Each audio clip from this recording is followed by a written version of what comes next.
También se habla mucho de procedimiento sancionador, de la inspección, de inspección. Yo que voy a hablar, si mi mujer yo soy inspector, mi hija es técnico de Hacienda y mi mujer agente tributario, es decir, claro, es decir, yo que voy a hablar, no voy a decir. Entonces, mi hija agente tributario está harta de ir a sitios, a chalés con guardajurados, donde el guardajurado le llama y le dice, el señorito no está y no quiere ponerse. Y a lo mejor hay que ir ahí para cualquier cosa, ¿de acuerdo? Y después te recurren la notificación. ¿No? Yo creo que eso hay que cambiarlo. Eso sí que es fraude. Esa es una vida normativa, es decir, yo, al que se pone una inspección, tome usted, aquí están las cosas. Vengo y esto no pasa nada. Después el inspector se porta mal y tal, tendré mejor el consejo de contribuyente para meterle un paquete si quiero, pero yo, en principio, aquí se supone que estamos todos colaborando, ¿no? Diciendo, mire usted, no, yo voy a abrir la inspección y entonces me voy a ocultar, voy a ponerle trabas, yo qué sé, tal y cual. Eso yo lo veo, desde luego, socialmente muy aceptable. Muy aceptable. Podemos tener ideas, pero yo creo muy aceptable.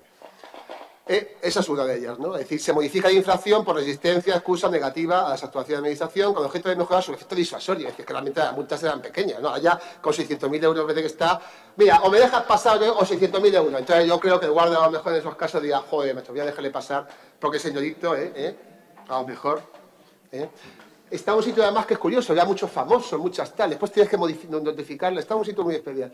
Por ahí, por las cámaras de los sitios o los teatros o lo que sea, o en las empresas, es decir, una cosa bastante curiosa, se niegan tal, la asistencia para la liquidación, tal.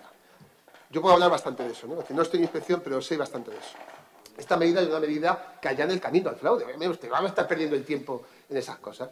Mire usted, yo creo que ya con esta medida a lo mejor ya se lo pensará más de uno, ¿no? Bueno, vamos a poner la expedición, bueno, mire usted, aquí tengo las cosas, ¿no? La notificado y la electrónica y tal. Notificación electrónica, etc. También el nuevo tipo de infracción tributaria relativo a la presentación de autoliquidaciones o declaraciones informativas sin atenerse a la obligación telemática. Es decir, no hay muchas, pero bueno, se ha puesto este tipo de infractor que no existía porque hay gente que todavía se resiste a presentar sociedades, por ejemplo, en papel. Bueno, le presentas por papel, pero te pongo un multazo, ya está, y se acabó la historia. No hay más problema. Claro, teníamos dos opciones, no admitir la declaración y si se ingresar, te lo admito. Porque si esa devolver te podía, y si hay información, pues te la tengo que grabar. Es decir, realmente el presentar una declaración en papel cuando es telemática te obliga a generar un programa de grabación que eso cuesta dinero, que informática lo tiene que generar, retraso, etcétera. Y además está incumpliendo la norma. Mire usted, pues una sanción grave, que es, pero es una sanción fija y se acaba la historia. Se aclara también que el sistema de suspensión de las sanciones o los acuerdos de derivación de responsabilidad. Por regla general, se suspende si se recurre tanto por el deudor principal como por el responsable, salvo el caso de que seas colaborador, seas responsable solidario, en este caso de colabores en la infracción, que hayas levantado orden del embargo, etc. ¿no? Y se modifica el plazo de inicio de las sanciones no pecuniarias también 3 meses desde la notificación de la imposición de la sanción pecuniaria con la que está ligado. Es decir, porque antes se decía, no, es que está prescrito, tal. Una sanción no pecuniaria que está ligada a una pecuniaria no tiene el mismo plazo, o sea, se dilata, de modo que cuando acabe el plazo de imposición de la sanción pecuniaria, empieza a contar los 3 meses. El reforzamiento del código público es, por ejemplo, para la suspensión de la garantía de acto impugnado a través del recurso de reposición, todos los recargos que pudieran generarse en el momento de la ejecución. Se extiende la responsabilidad solidaria del artículo 42.2 a todos los derechos de naturaleza pública mediante la modificación de la ley presupuestaria. La nueva obligación específica de bienes y derechos, ya he hablado antes de ella, ¿no? Es decir, bueno, ahí está, ¿no? Todo. Es decir, esta además tiene los inmuebles. Hay un proyecto de reglamento donde se modifica el RAT, el Reglamento de los Tributos, creando la obligación de identificación de inmuebles, de cuentas y de derechos, valores y títulos. Es decir, que esto va ligado con la información que nos va a suministrar en principio la llave de FATCA, que hay muchas esperanzas en eso. Además, se crea la afición de que en el ámbito de impuestos sobre la renta, bueno, aparte de que es una infracción tributaria muy grave, el incumplimiento de esta obligación, se considera que en el ámbito de impuestos sobre la renta de sociedades, se considera que son ganancias patrimoniales no justificadas, integrándose en esos impuestos sin posibilidad de prueba, en contrario, en la base del periodo más antiguo de entre los no prescritos, si yo descubro bienes y derechos no descubiertos o declarados por la Administración. Yo realmente insisto, y eso es fraude, tal, aquí hemos hablado antes, alguien que tiene bienes y derechos en el extranjero, que se prueba. Claro, si no se prueba, desde luego la Administración tributaria es canalla. Pero si se prueba, que lo tiene, que hay pruebas y que no los ha declarado, creo que tiene que penalizársele gravemente, porque está atentando contra la recuperación económica del país. Yo no hay que se me quite la cabeza de eso. Los pagos en efectivo, una medida también bastante aireada, ¿no? Limitaciones al uso de efectivo en determinadas transacciones. Con carácter general es 2.500 euros, salvo pagos en propias entidades extranjeras de crédito, ¿no? O si es pago entre particulares, ¿no? Curiosamente, está configurado como una infracción administrativa. Es decir, se podría haber configurado como de gasto no deducible, que a lo mejor era mayor, el 30% en sociedades, con carácter general, 56% o 50 y tantos por ciento en el caso de renta. Es decir, queda bastante bien parado en este caso el titular que realmente hace esos pagos en efectivo, ¿no? El 25% de la base de la sanción. Y la sanción es compatible con otras sanciones tributarias que fueran procedentes. Pero si el pago es justificado, es deducible, pues mire usted, pues aunque lo haga hecho en efectivo, pues será un 25%, ¿de acuerdo? Y la competencia, eso sí, ahora, además de actas, haremos otras cosas. Esto es no tributario, en principio, es decir, es una infracción administrativa. Haremos infracciones administrativas, en este caso, que serán el 25%. ¿Y qué lo hará? Por la Inspección de Hacienda, porque será en los órganos inspectores, en el transcurso de la actuación de comprobación, tendrán que imponer estas infracciones administrativas si demuestras esos pagos en metálico. El IVA. La estimación objetiva. La estimación objetiva lo que se trata de evitar es las facturas falsas. Otra madre del cordero del fraude, ¿no? Es decir, vamos a ser sinceros, baños que se han hecho 20 veces, ¿no? 10 veces. Y vas a ver el local de la empresa y tiene un baño de hace 30 años. Y cada vez hay una factura de reparación del baño, azulejos. Y tal, ¿no? Es decir, en polígonos industriales. Bueno, pues eso también es fraude, un fraude además gordo, pienso yo, un fraude penal. Entonces, claro, ahí para evitar esa venta de facturas, para evitar esa posibilidad, pues aquí lo que se limita es, oiga, mire usted, si usted es de esos sectores que tienen que soportar retención, pues carpintería, fontanería, albañilería, construcción, etcétera, transportes, y además son obligados a practicar retención, o sea, son generalmente empresarios y profesionales o empresas que le están, usted está hablando con ellos en el ejercicio de su actividad. Entonces, en este caso, usted no puede hacer nada más que 50.000 euros anuales, ¿de acuerdo? Siempre que presente, además, más del 50% de volumen de rendimientos íntegros, es decir, correspondientes a las mencionadas actividades, o bien 225.000 euros anuales. Es decir, en gente el que vaya a tope, 225, hablando en plata, y el que no vaya a tope del límite de módulos, el 50%, es lo que quiere decir. Oiga, el 50% de sus actividades, si usted factura 300.000 euros, ¿de acuerdo? Pues son 150.000, ¿de acuerdo?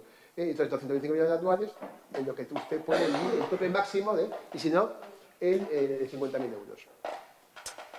Entonces, como vemos, esta es una medida para evitar la proliferación de facturas. También en el ámbito de IVA, muy importante, entiendo yo, como un fraude, el IVA es algo, el renta, el fraude, diga que es malo, pero el IVA es que no solamente es que no pagues, a mí es IVA, no has pagado renta, bueno, mira, no has contribuido, pero el IVA es que te está llevando recursos públicos, sería peor, llamado de la Comunidad Europea, es decir, con lo cual, como se entere Merkel, como nos ha dicho, nos pegan, ¿no? Entonces, pues realmente aquí el IVA hay que hacer algo, ¿no?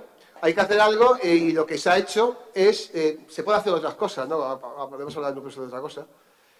En principio lo que se ha hecho en la ley de fraude son dos nuevos supuestos de inversión de sujeto pasivo, que es, oiga, mire usted, cuando reduce la exención o cuando la entrega de bienes se produzca de ejecución de garantía. Claro, ¿qué haces? Pues yo no tengo un duro, ejecuto la garantía, el otro se lo deduce y el otro lo paga, el que ha retrometido. Claro, lógicamente el otro sí va deducible y el que ha dado el bien, pues no, es insolvente, con lo cual aquí no, aquí hay inversión de sujeto pasivo. Bueno, mire usted, el que ha recibido el bien, es en este caso de ejecución de la garantía, hay un supuesto de inversión del sujeto pasivo.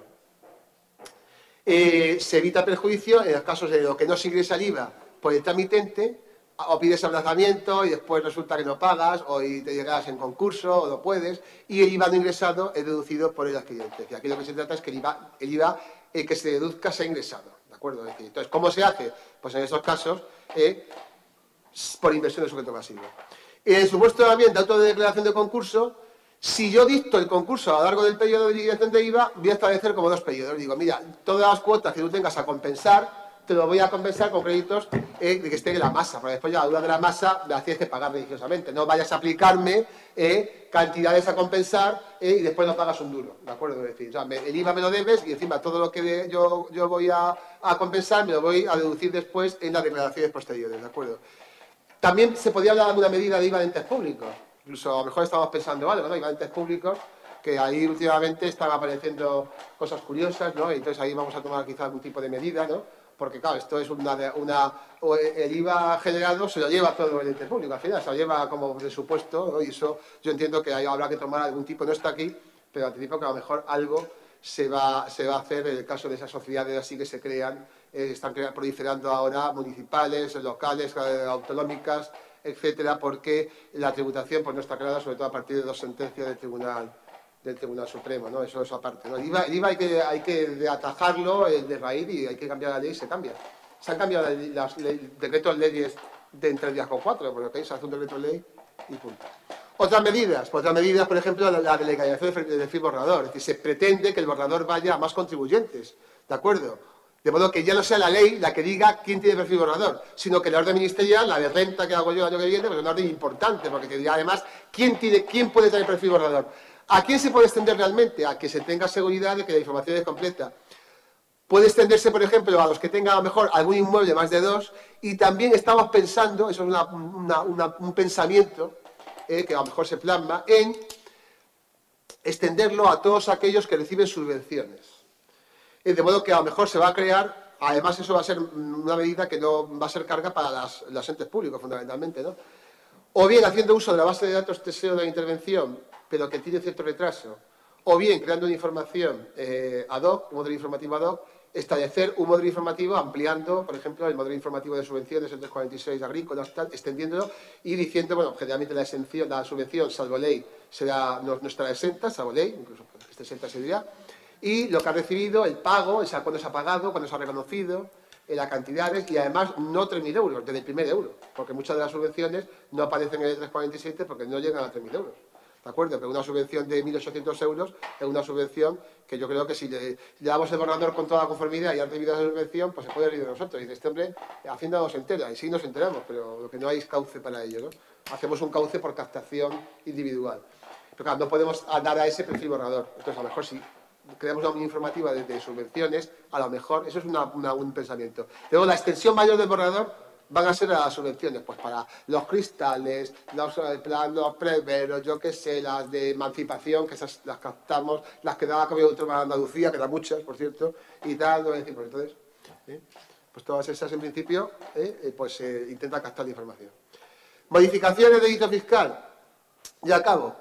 Realmente estas sí que hay que meterlas en cuarentena, ¿no? Es decir, hay un anteproyecto que ha salido del Ministerio de Justicia y ahí está ahí la página web.